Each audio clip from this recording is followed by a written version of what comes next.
in my research, I found that on average, I get around 19% alignment, which is frightening, but not too surprising. I'm sure that a lot of your listeners have worked at companies where sometimes you sit down at lunch and it feels like you're working with 3 different companies because everyone's got a different opinion about what the product is and what makes it great. And it really goes back to this idea of how can you possibly convince people outside of the company what your value is if only 19% of people inside the company can agree where it is? And for me, that's what a head of storytelling does. It gets that 19% up to 60, 70, and 80%.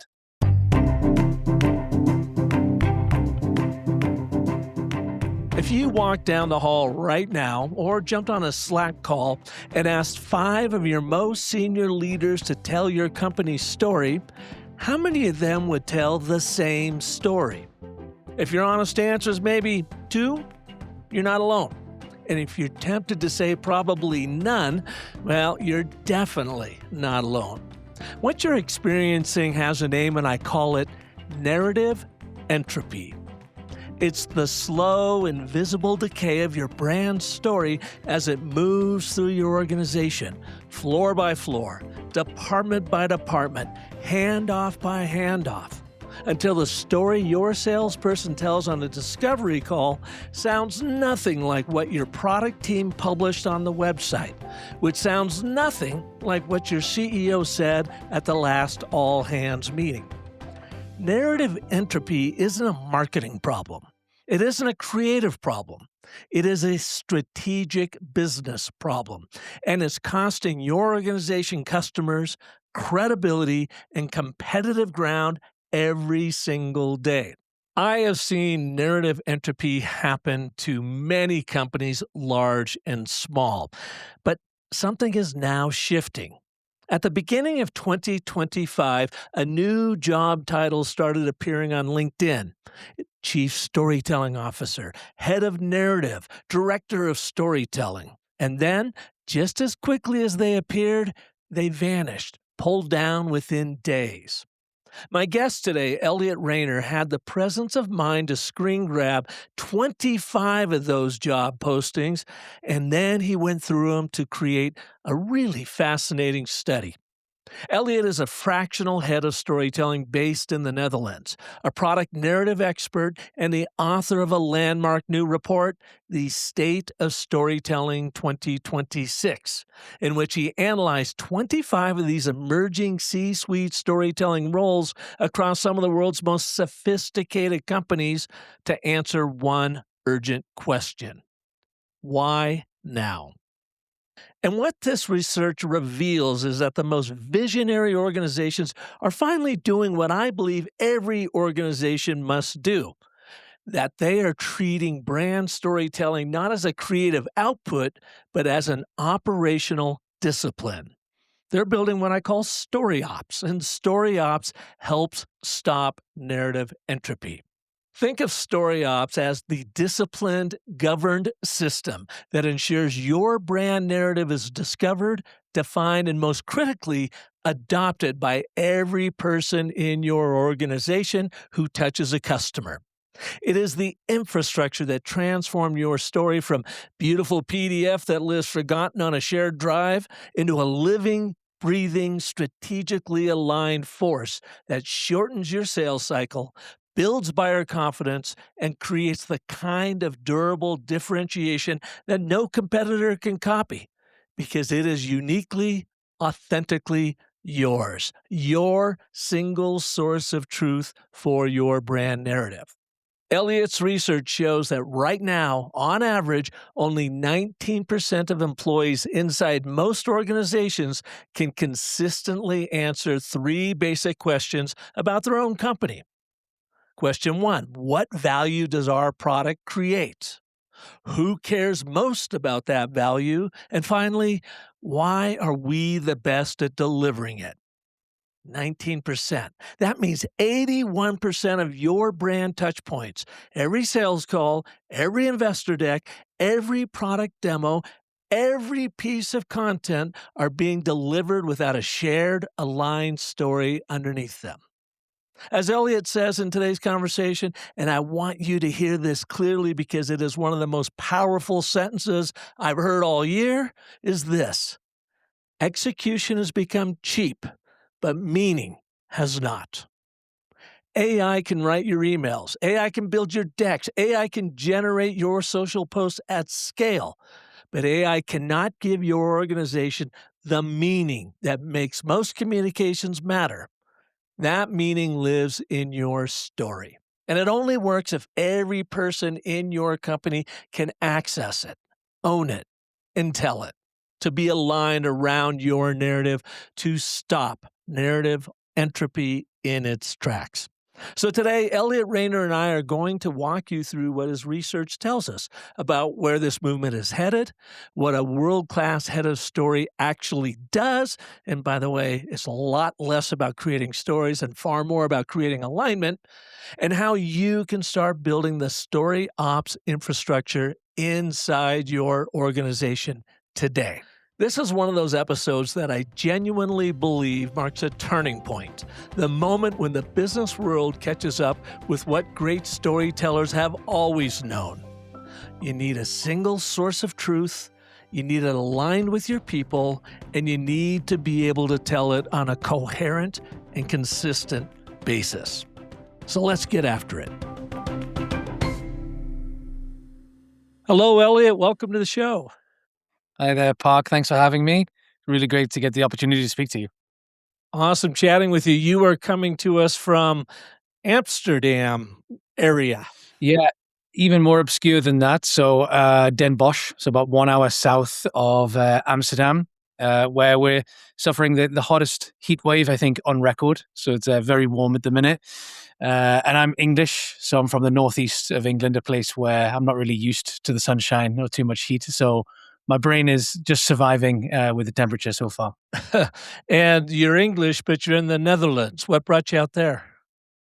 Yeah, I've been lucky to jump around with different positions: Germany, Denmark, the Netherlands, and yeah, an exciting role brought me here.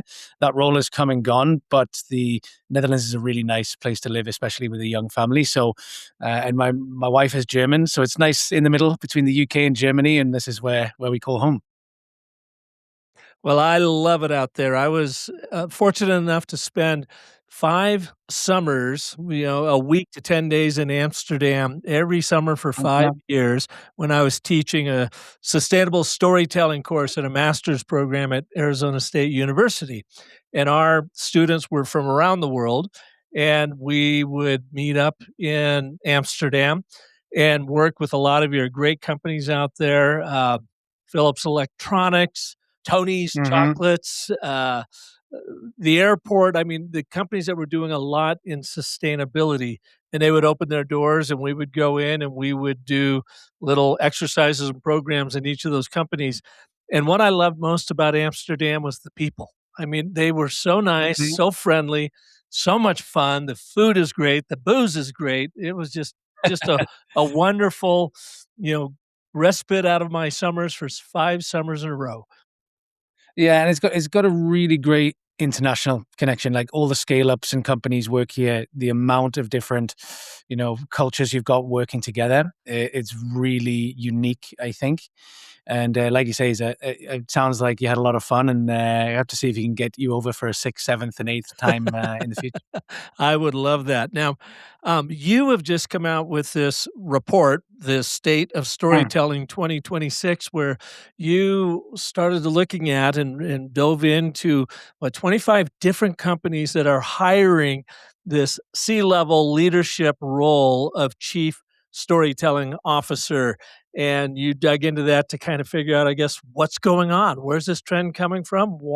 What's it about? I mean, what was your real motivation to go and do this research?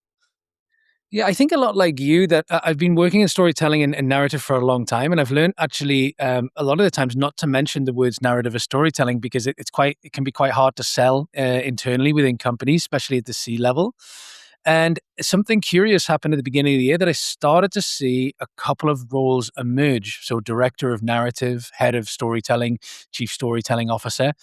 And, sometimes these can be, a way to grab attention from a brand. But then I started to see enough of them that it felt like a trend, and like putting that hand in hand with some other things that had gone quite popular, which was, you probably saw at the beginning of the year, of companies were hiring storytellers, and a lot of reaction to, with AI taking a lot of our tasks away, what should we be doing?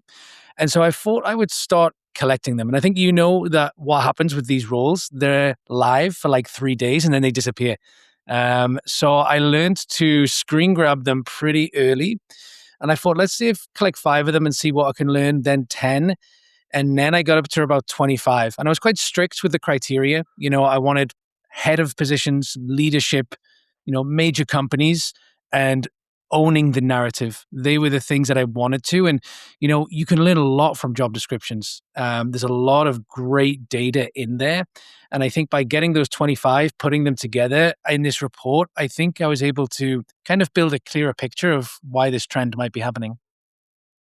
So give us your backstory in storytelling. How Hmm. did you get into it, and why do you have this insatiable interest to go and do all this digging?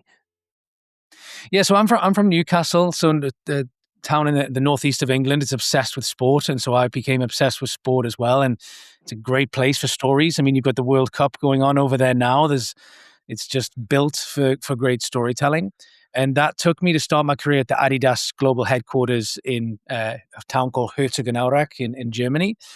And yeah, I was building products, things that footballers would wear, football boots, or the kits for national teams, for the Olympics.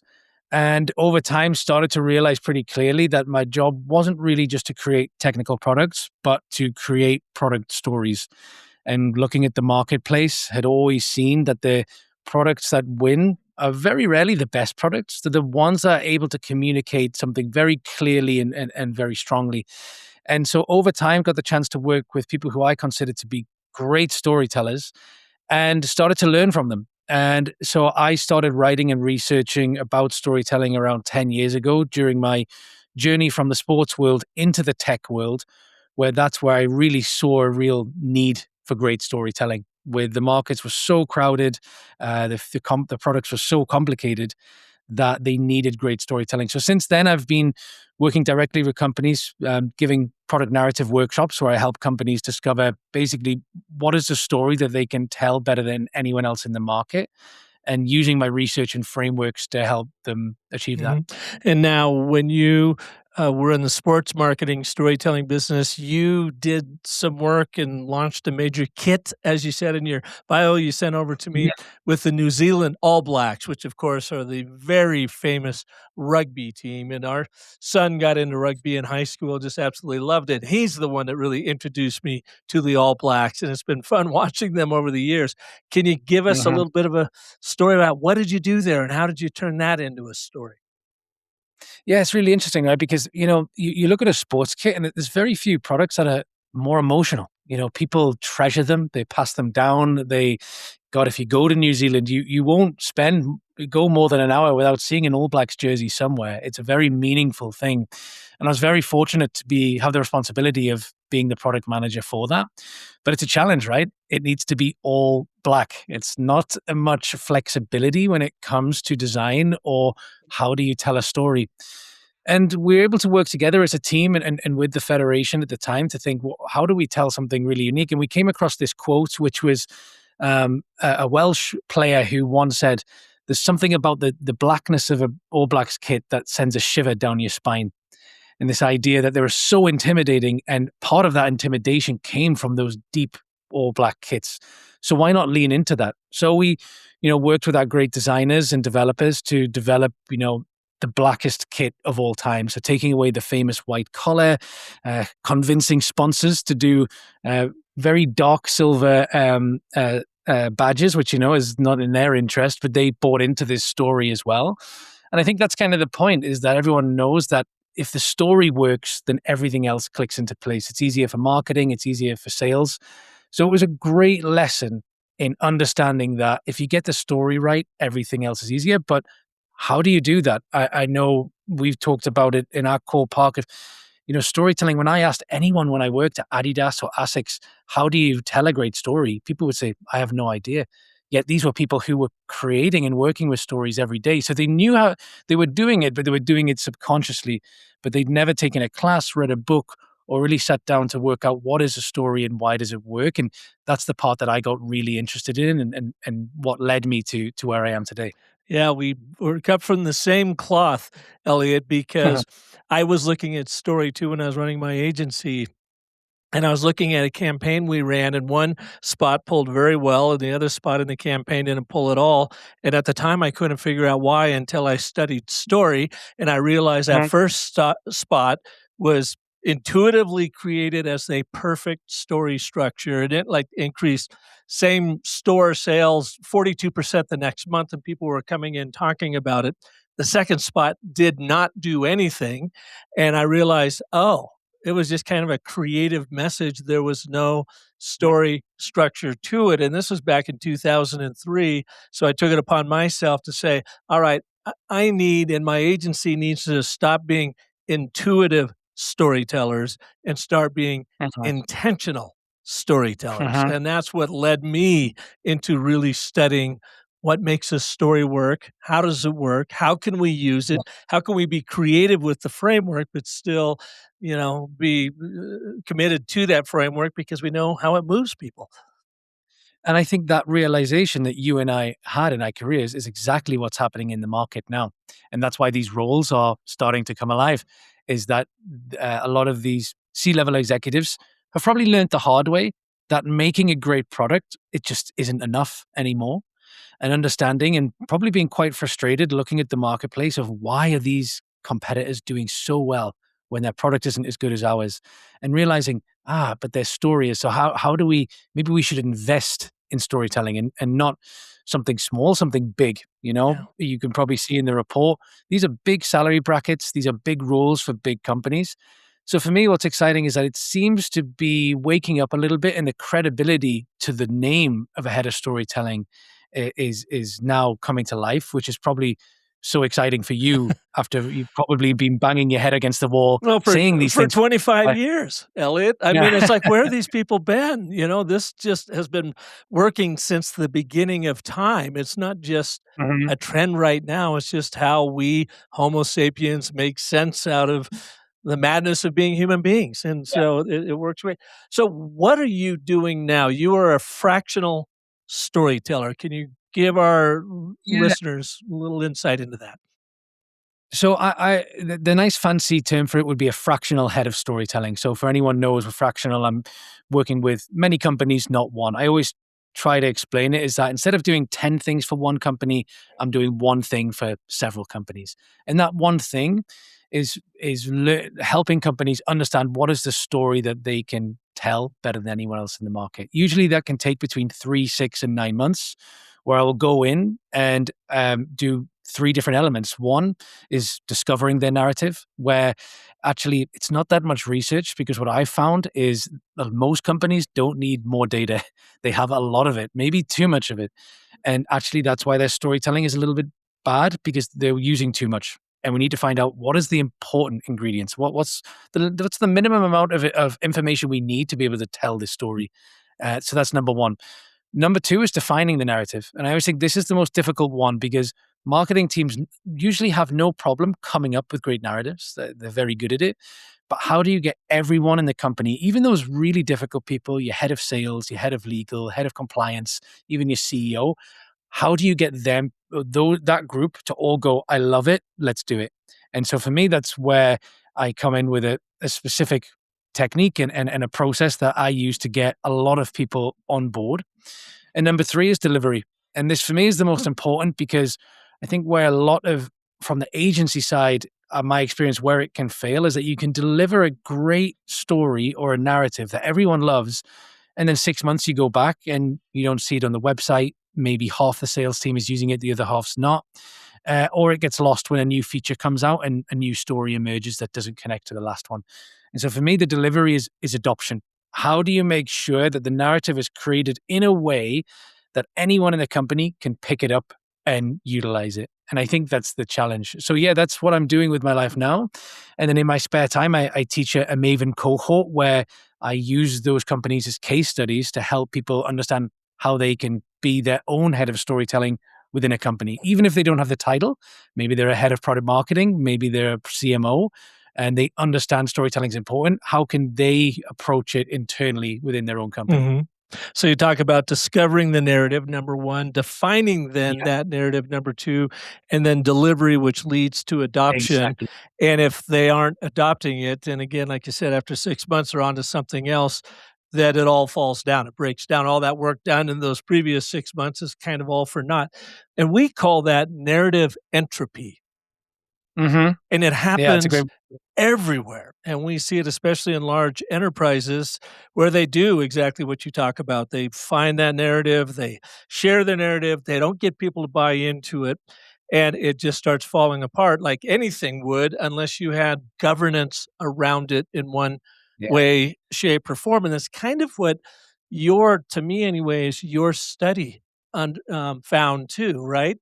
That, that you've got these chiefs of storytelling being sought after, brought in, but are they given the infrastructure and the governance in which what we call story ops to be able to weave that narrative coherently and consistently throughout the organization?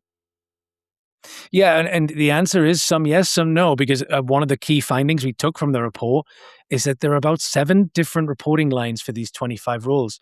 And I don't think that's a massive surprise. You know, a lot of different companies are trying to figure out what this role is and what it should achieve. And so it's a little bit split at the moment. But I think the ones that will succeed will build on what we were just talking about, Park, which is the ones that recognize that actually a head of storytelling probably shouldn't be spending too much time creating stories. They should be finding the stories that already exist and lifting them up, amplifying them, tweaking them, and getting everyone on board with them. And I think that's what my biggest learning from all of this has been is that a head of storytelling creates alignment. And if we talk about, well, what is a successful story within a company? For me, the judge of success is if you speak to a few guys in sales, a few guys in product, and a few guys in market, and they're all saying roughly the same thing, that's success. That's alignment. And for me, that's why I start every one of my engagements with a really simple 3-question survey, which is what value does your product create? Who cares most about that value? And how can we make them believe that you're the best at creating this value? You know, those 3 questions you'd hope everyone in the company can answer. They're pretty simple things. And in my research, I found that on average, I get around 19% alignment, which is frightening, but not too surprising. I'm sure that a lot of your listeners have worked at companies where sometimes you sit down at lunch and it feels like you're working with 3 different companies because everyone's got a different opinion about what the product is and what makes it great. And it really goes back to this idea of how can you possibly convince people outside of the company what your value is if nobody or only 19% of people inside the company can agree where it is? And for me, that's what a head of storytelling does. It gets that 19% up to 60, 70, and 80%. Yeah, because right now, 19%, let's look at the other side of that. That means Mhm. 81% of the people in your organization don't know what or how to tell your story. Mhm. And I have the survey. I challenge all of your listeners to, add me on LinkedIn. I'll send them the survey as a Google form. Do not be scared of the results. And actually, it's a really great way to convince your C-level organization that you might need to invest in storytelling. Because the best thing, Park, is I ask people, go and ask your boss, what alignment do you think you'd have over these 3 questions? And what do you think they're going to say? They're going to say 60, 70, 80%. They're always going to go high because it's frightening for them to say anything lower. Then you come back to them with the results. And, whatever budget you've been struggling to get or whatever responsibility to own the narrative, that conversation is going to be a lot easier when that's staring into the face. Because just as we were saying, Park, convincing people on storytelling can be hard, but convincing someone on alignment, I mean, that's easy. Like it's very easy for a CEO or CMO or anyone in the company to understand, but this is costing us money for us to only be 19% aligned. So it's a great weapon to use. Yeah, I mean, that's the ultimate measure of narrative entropy.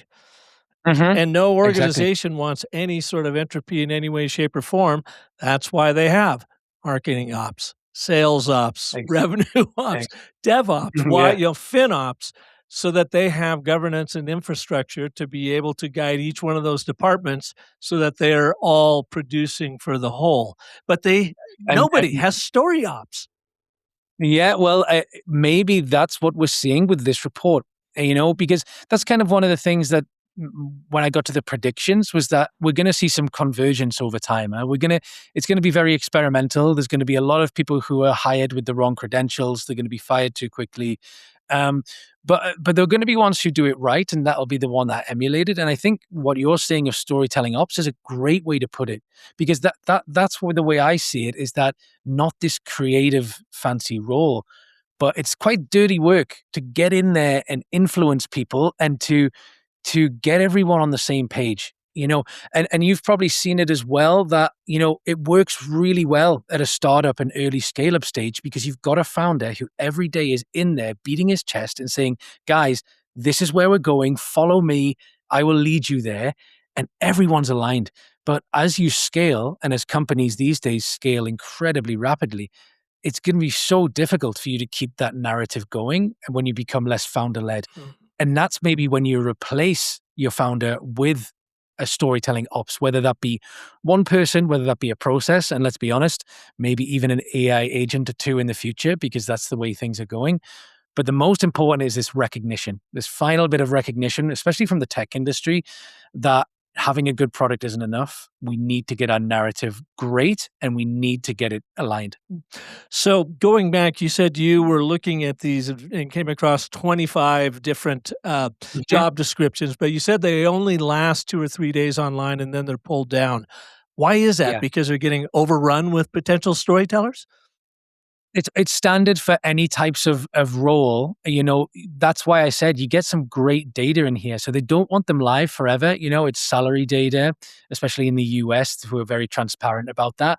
But, reporting lines, you learn so much. I always say to someone when you're applying for a job, make sure to ask, who am I actually reporting into and in what function and why?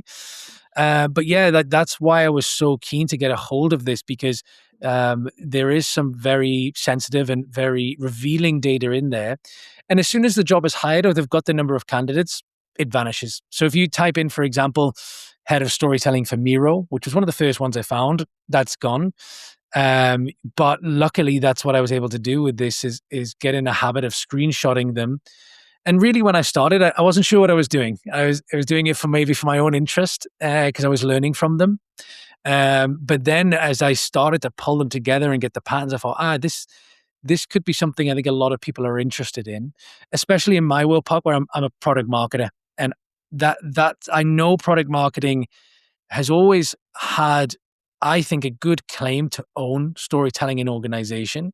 And kind of my fear was that when these roles appear, they'll be used as more brand people or creative people will apply for them and get them rather than product marketers. And if you've read my work, you probably know why I think product marketing is so well fit, because to tell a story, you need to have a really good understanding of the product, a really good understanding of the audience, and a really good understanding of the market. And that person, if they're doing their job right, is the product marketer. But yeah, I think it's really interesting to look at those 25 roles and use it as a way to predict where this might be going in the future. Yeah. And where do you think it's going in the future? Yeah, I think really what this is, and we almost got to 30 minutes without mentioning AI, but we're going to have to do it now because it's relevant. But I do see it as a big response to AI, and not just storytelling. I think that this might be the first of some very new job titles that we're going to see in the future. I think we're going to see a lot of new job titles across marketing and across a lot of different functions as we kind of come to terms that our roles are no longer our tasks. Because now we can hand over our tasks to AI quite efficiently. And it then asks the question, well, what do I do and where is my value? And for me, where the value is storytelling. and I know this is what you're really obsessed with as well, is that, if that's what I'm using artificial intelligence, what value is my human intelligence? And I think you would agree with me that I don't think there's any better display of human intelligence than the ability to create and communicate a great story. That's what makes us human. And I think that's why we're seeing this now as a response to how the market is changing. So I see this as the first of a few different job titles that might emerge. So then the next question is, after reading through your study, do you think the people that are putting out these job descriptions actually know what they're asking for? No, I think a lot of them are going on the title alone. I think they recognize that I think there's a big mix up between a skill and a function, right? Do you want someone who's highly skilled in storytelling in the organization? So I think some people are trying to attract talent, bringing someone in who's a great storyteller who can maybe one, create stories, and two, help others to create great stories. But then there are those other ones who you can see it really kind of clearly. I mean, I give some spotlight roles like the one at Amazon and the one at Anthropic, where they go a little bit more to making it clear that of owning the narrative. And I think that is the key statement. And I think so. I think that there's a few in there that recognize that actually, you don't have to be this kind of predictable great storyteller to own a narrative. It's almost like a scientific process. It's someone who can influence and knows the science of storytelling. And so I think it's going to be a mess for a while. A lot of them are going to get them wrong. I do see that as this is the next step, Park, is trying to get my hands on a few head of product marketings to ask them what their experience with. And you were kind enough to introduce me to a couple, but they're also quite elusive because it's quite new. But I do see that I'm excited to do a second step of this, of actually speaking to the people who are hiding these roles and go from predictions to some actual answers about what they actually did. Well, and you are in a very unique position to be able to really put the study together and dissect what's coming out of it because of your role as a fractional head of storytelling. You've worked with Hmm. 100 plus brands to help Hmm. them do this thing, defragmentize their storytelling, to operationalize their brand storytelling, right? Yeah, that's right, and that's why I've included a case study in the report, as I thought that would be a kind of missing part of it to kind of show like what are you actually doing day to day? What are the KPIs? What does it look like week for week? And so I did a 4-month project with a company called Ingrid in Sweden, where it went extremely well and extremely quickly because of the reason that they really knew what they wanted from me, and they knew the importance of narrative. So it didn't take much influencing and struggle. And the other thing that you've probably noticed before, Park, is the reason why it works fractionally. Sometimes it's good to have an outsider come in, someone who isn't too emotionally attached, who doesn't know the full story. And it can be quite frustrating for the people who bring me in because I'm probably saying the same things that they have, but maybe it's the British accent or maybe it's just being a British outsider. But I managed to get it signed off. And that the process I told you, the discovery, definition, and delivery, that definition part is the bit that I enjoy the most.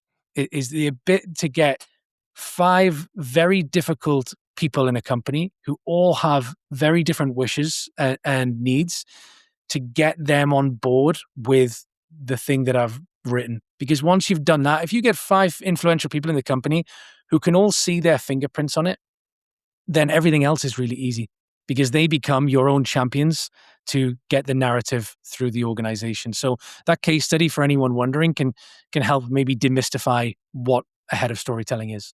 And the thing that really struck me about that case study, and this is for all of you out there that, have leaders reporting to you. I want you to picture your head of marketing, your head of sales, maybe your head of revenue, your head of finance, head of operations. Let's throw head of customer service in there. And if you Uh-huh. were to ask them to tell your story, only 1 out of 5 of those people can do it. Yeah, absolutely. That's unbelievable. And then you think of, a lot of the companies are B2B. think of the sales, like the timeline. It could take a year to a year, 2 years sometimes. And how many brand touch points is that? So, if you're having around 79 brand touch points, which I think is the industry average now, how many are you hearing 79 different stories? And what does that do to your buyer's confidence? And this is the type of language to use to your sales team, because you know what it's like. The sales might be, storytelling, it's marketing fluff. But when I say to sales, they're naturally competitive people. And if you can make it clear that forget storytelling, what I'm telling you is alignment. And if you can get every single one of your salespeople on every brand touch point, not saying 20 things, but the same 2, 3 things over and over and over, you're closing the deal, your timeline will come right down. And this is what you need for each function in the organization. You can't say the same thing. You need to be able to explain storytelling and how it brings benefit to them. And that's the key to getting that defined narrative. And then your big problem is the delivery. And that's a whole challenge on itself. So something that you really got me thinking about after reading your report is this kind of new reframe or definition of this particular position. And let's take Chief Storytelling Officer off the table. We're not going to call it that. Yep. So let's back into it through an ops mentality. Your CFO, who heads up financial ops, probably is a CPA, is very studied in numbers and finances and knows how business operate, P&Ls and balance sheets and everything else, and then applies that to an operations mindset in order to make that company run as financially efficient as possible. Would you say that's true? Yeah, I say that's true for sure. Yeah. Okay, let's go to marketing. Marketing is someone who's probably have gotten a degree, maybe a master's in marketing. They studied the art of marketing. They've read everything about marketing that they can think of. They've got great experience, and they are trying then to combine that with an operations mindset because they have to drive revenue for the enterprise. Fair enough? Yes. Fair enough. So this new position is someone like you and I who we have the marketing background, advertising background, branding in my case, in your case, but we have also really studied story. We don't just do it intuitively anymore. We know intentionally what triggers to push, what strings to pull, how to craft a story to make it make sense to that buyer. And we need to have an operations mindset because we first have to get the internal operations across every op going to understand and be able to embrace and to articulate the overall brand narrative before we go outside the organization. So it is a storytelling discipline with an operations mindset.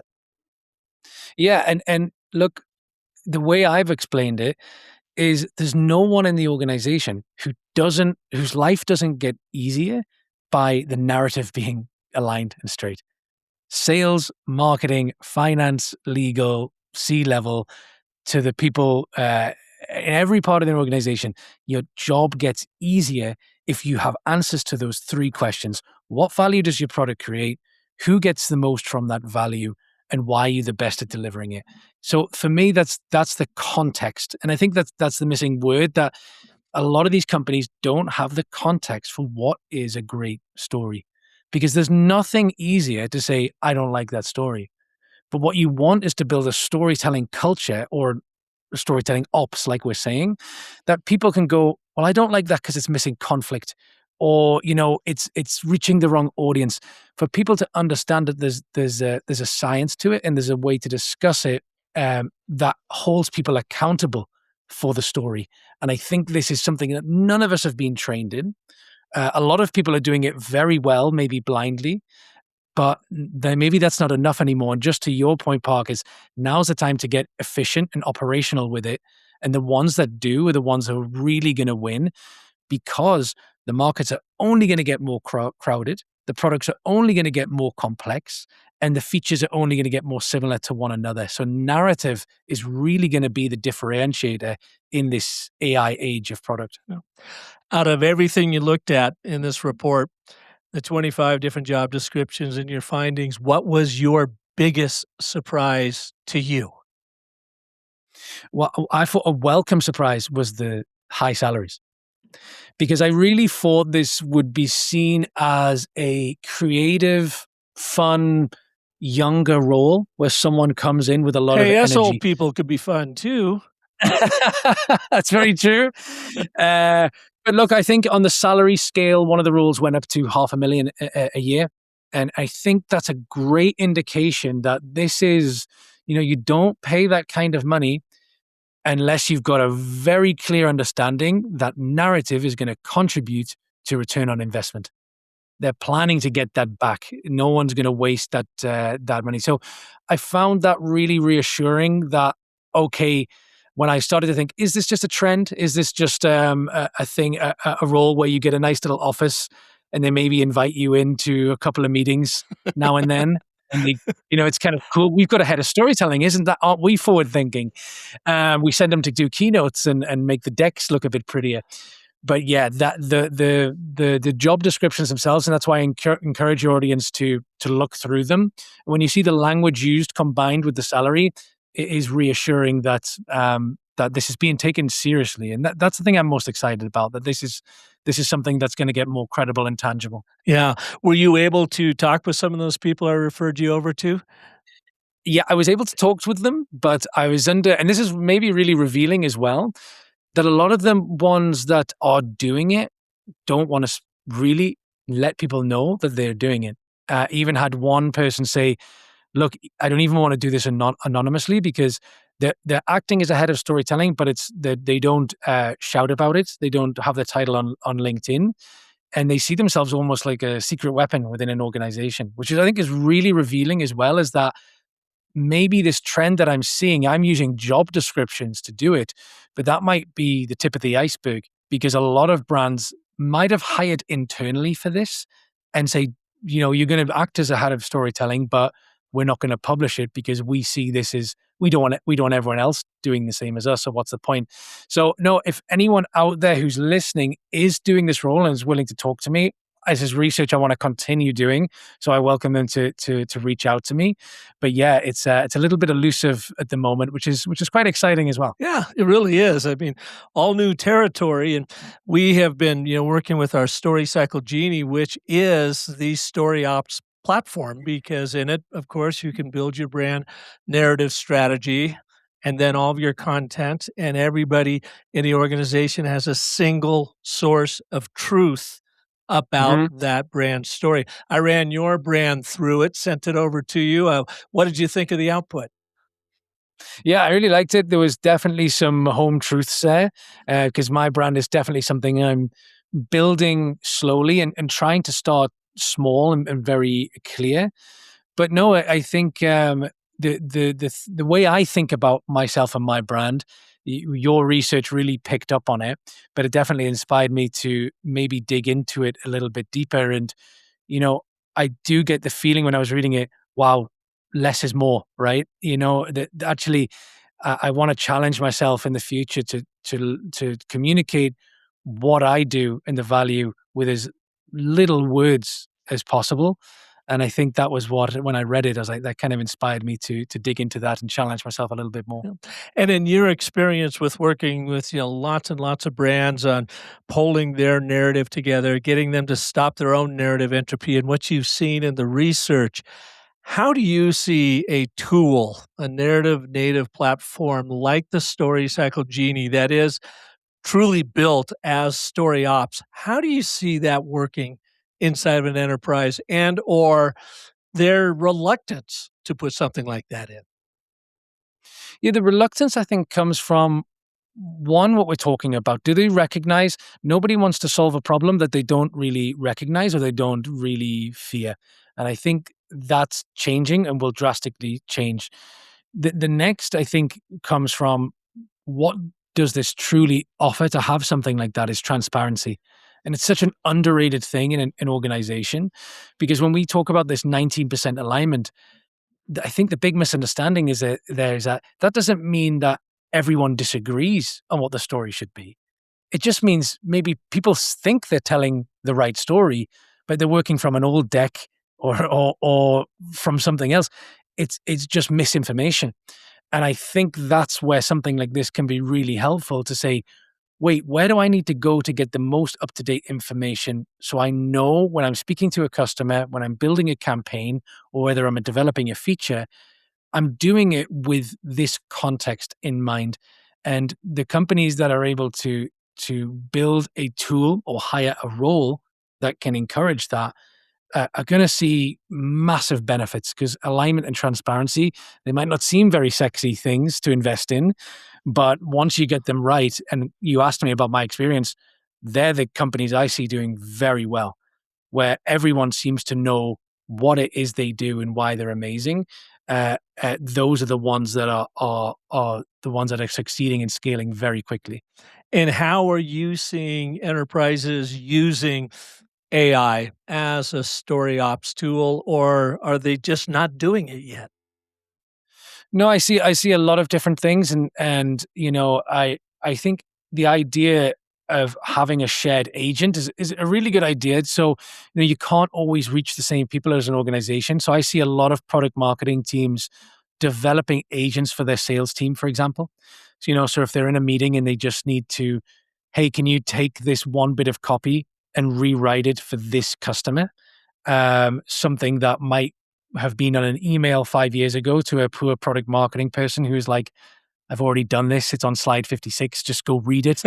And I think that's the frustration for a lot of product marketers, is that they've actually created the content to create alignment, but it just doesn't get adopted. However, that's where an agent, I think, could solve it. So I do see a lot of benefits there. But I think one of the things that I wrote about in the report is this idea that execution has become cheap, but meaning has not. And so, yes, you're going to be able to execute things that will help tell your story at a higher scale. But what we need to be doing is using that time saved to better understand what is it we're trying to say, and what's the difference between a good story and a great story. Mhm. I often think that's something that's not really understood well enough. And hopefully, if AI is taking away all of those tasks, what we can do is spend more time figuring that out. Because if we figure that out, then the rest is easy. Yeah. Where can people learn more about you and what you do, and where can they find your new report? Yeah, so the report is completely free to download. You can either join my newsletter and you get it sent to your email box directly, or you can just go to my LinkedIn and you'll find it right there, and you can just click it and download it. And the other thing, yeah, I teach storytelling as a function 4 times a year on Maven. So if this does sound like something that people want to invest in, or they've been curious about how storytelling, I usually work with around 25 marketeers and product people and help train them over 4 weeks. So you can feel free to reach out to me there. And yeah, all my books are available via my website at productnarratives.com. And what is Maven? I'm unfamiliar with that. Yeah, I mean, you should get into Maven. Maven is just a really smart, great platform who I don't work for. This is completely free. But that allows you to run a cohort. So instead of just uploading videos to do a course, which the research shows that you tap out pretty quickly when you have to just watch continuous videos, but you can put all of your curriculum up there, host a few webinars, and it's a platform where people can do a cohort together.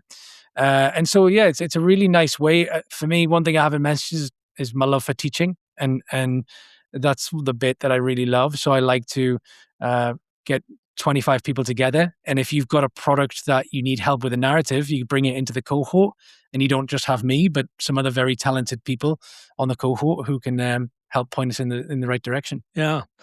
Well, very cool. Elliott, thanks for being here on the show, and thanks for doing all this research. I found it absolutely fascinating because, like you, at the beginning of this year, I started seeing all these articles about the interest in hiring chief storytelling officers, and I'm like, I've been doing this for 25 years. Why is it sexy now?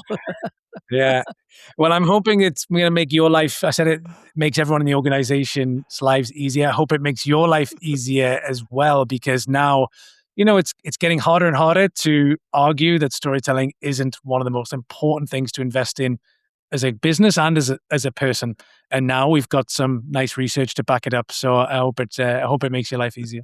I appreciate that, Elliott, and thank you so much for being here with us today. You're welcome. So what do you think? Are you suffering from narrative entropy right now? You might be an ad agency. You might see it in your clients. You could be a small to medium-sized business or a large enterprise. Nobody is immune from the decay of narrative entropy when your story is not aligned with your people.